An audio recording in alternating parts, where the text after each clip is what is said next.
ये विहंगम दृश्य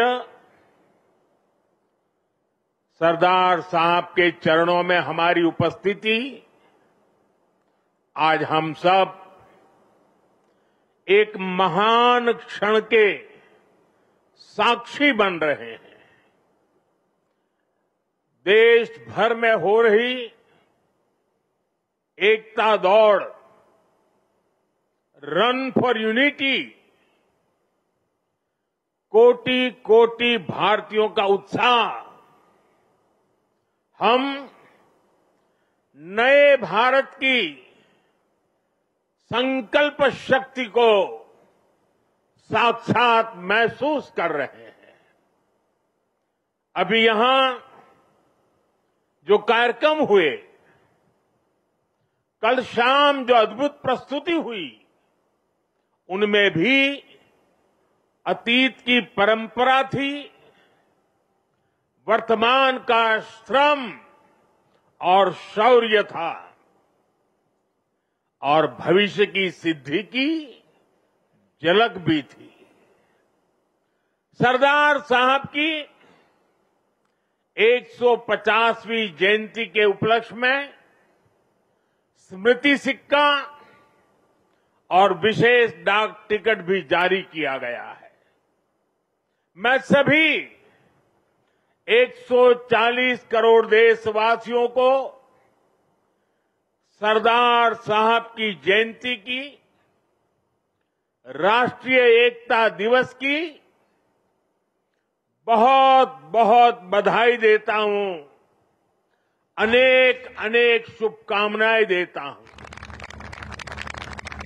साथियों, सरदार पटेल मानते थे कि इतिहास लिखने में समय नहीं गंवाना चाहिए, हमें तो इतिहास बनाने के लिए मेहनत करनी चाहिए। उनकी ये भावना हमें उनकी जीवन गाथा में दिखाई देती है। सरदार साहब ने जो नीतियां बनाई, जो निर्णय लिए, उन्होंने नया इतिहास रचा, नया इतिहास बनाया। आजादी के बाद 550 से ज्यादा रियासतों को एक साथ जोड़ने का असंभव कार्य को उन्होंने संभव करके दिखा दिया। एक भारत श्रेष्ठ भारत का विचार उनके लिए सर्वोपरि था। इसलिए आज सरदार पटेल की जयंती का दिन स्वाभाविक रूप से राष्ट्रीय एकता का महापर्व बन गया है। जिस तरह हम 140 करोड़ देशवासी 15 अगस्त को स्वतंत्रता दिवस मनाते हैं, 26 जनवरी को गणतंत्र दिवस मनाते हैं, वैसे ही एकता दिवस का महत्व हमारे लिए प्रेरणा की पल है, गर्व की पल है। आज करोड़ों लोगों ने एकता की शपथ ली है। हमने संकल्प लिया है कि हम ऐसे कार्यों को बढ़ावा देंगे जो देश की एकता को मजबूती दें। यहां एकता नगर में ही एकता मॉल, एकता गार्डन, एकता के सूत्र को सशक्त करते दिखते हैं। साथियों, हर ऐसी बात जो देश की एकता को कमजोर करती है, हर देशवासी को उससे दूर रहना है। ये राष्ट्रीय कर्तव्य है। ये सरदार साहब को सच्ची श्रद्धांजलि है। यही आज देश की जरूरत है। यही आज एकता दिवस का हर भारतीय के लिए संदेश भी है, संकल्प भी है। साथियों, सरदार साहब ने देश की संप्रभुता को सबसे ऊपर रखा, लेकिन दुर्भाग्य से सरदार साहब के निधन के बाद के वर्षों में देश की संप्रभुता को लेकर तब की सरकारों में उतनी गंभीरता नहीं रही। एक और कश्मीर में हुई गलतियां, दूसरी ओर पूर्वोत्तर में पैदा हुई समस्याएं और देश भर में जगह जगह पनपा नक्सलवाद, माओवादी आतंक, ये देश की संप्रभुता को सीधी चुनौतियां थी। लेकिन उस दौर की सरकारों ने सरदार साहब की नीतियों पर चलने की जगह रीढ़ विहीन रवैये को चुना। इसका परिणाम देश ने हिंसा और रक्तपात के रूप में झेला। साथियों, आज की युवा पीढ़ी में बहुत से लोगों को पता नहीं होगा, सरदार साहब चाहते थे जैसे उन्होंने बाकी रियासतों का विलय किया, वैसे ही पूरे कश्मीर का विलय हो।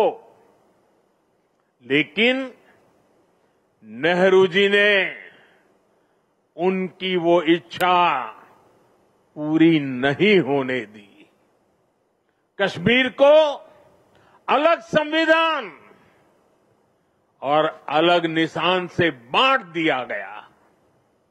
साथियों, कश्मीर पर कांग्रेस ने जो गलती की थी, उसकी आग में देश दशकों तक जलता रहा।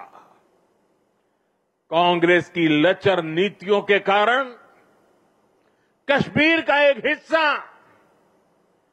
पाकिस्तान के अवैध कब्जे में चला गया। पाकिस्तान ने आतंकवाद को हवा दी।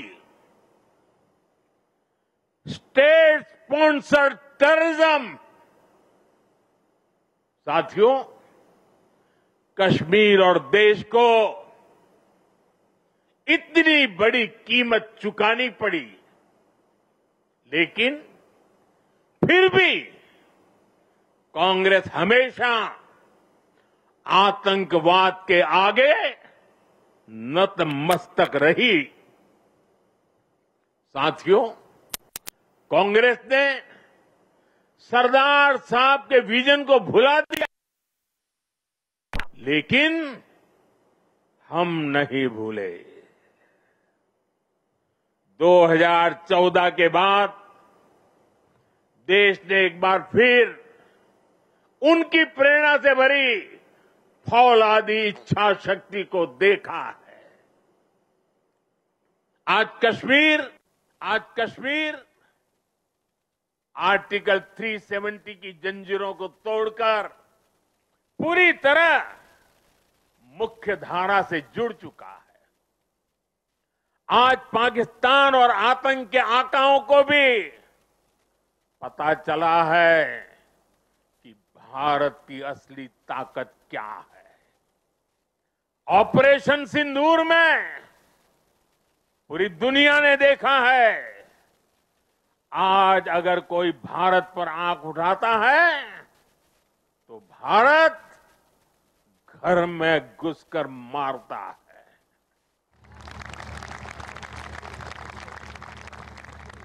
हर बार भारत का जवाब पहले से बड़ा होता है, पहले से ज्यादा निर्णायक होता है।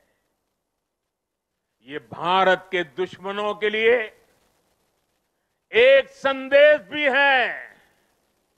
ये लौह पुरुष सरदार पटेल का भारत है। ये अपनी सुरक्षा और सम्मान से कभी भी समझौता नहीं करता है। साथियों, राष्ट्रीय सुरक्षा को लेकर पिछले 11 साल में भारत की सबसे बड़ी सफलता है नक्सलवाद, माओवादी आतंक की कमर तोड़ना। 2014 से पहले हमारे देश में हालत ऐसी थी कि देश के भीतर, देश के बीचों बीच नक्सली माओवादी अपनी हुकूमत चलाते थे। नक्सली क्षेत्रों में देश का संविधान नहीं चलता था। पुलिस प्रशासन वहां काम नहीं कर पाता था। नक्सली खुलेआम नए नए फरमान जारी करते थे, सड़कें नहीं बनने देते थे, स्कूल, कॉलेज और हॉस्पिटल को बम से उड़ा दिया जाता था और शासन प्रशासन उनके आगे लाचार नजर आता था।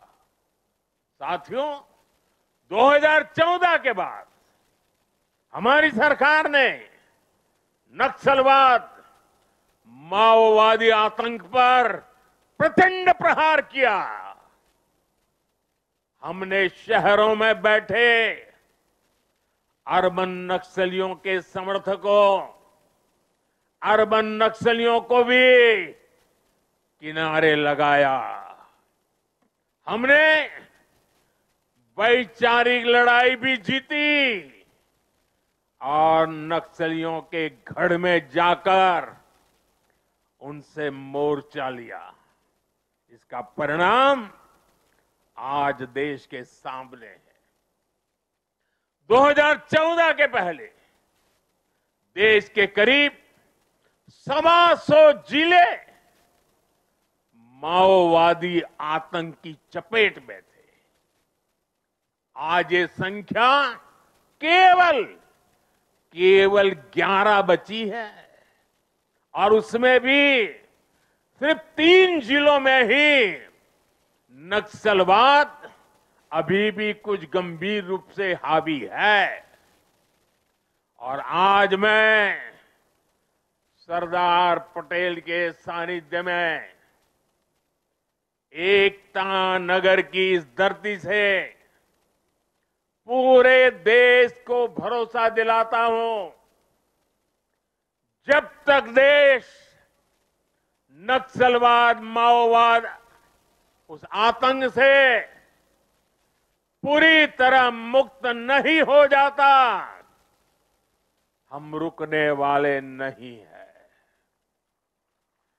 चैन से बैठने वाले नहीं हैं। साथियों, आज देश की एकता और आंतरिक सुरक्षा को बहुत बड़ा खतरा घुसपैठियों से भी है। देश के भीतर दशकों से विदेशी घुसपैठिए वो देशवासियों के संसाधनों पर कब्जा करते रहे, डेमोग्राफी का संतुलन बिगाड़ते रहे, देश की एकता दांव पर लगाते रहे। लेकिन पुरानी सरकारें इतनी बड़ी समस्या पर आंख मूंदे रही। वोट बैंक की राजनीति के लिए राष्ट्र की सुरक्षा को जानबूझकर खतरे में डाला गया।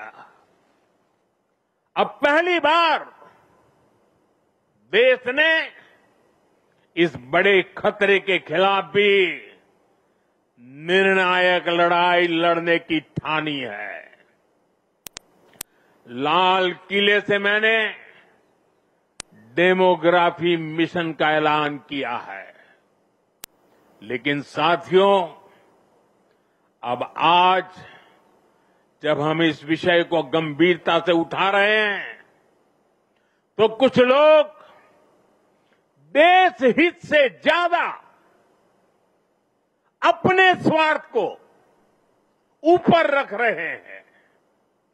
ये लोग घुसपैठियों को अधिकार दिलाने के लिए राजनीतिक लड़ाई लड़ रहे हैं। इनको लगता है कि देश एक बार टूट गया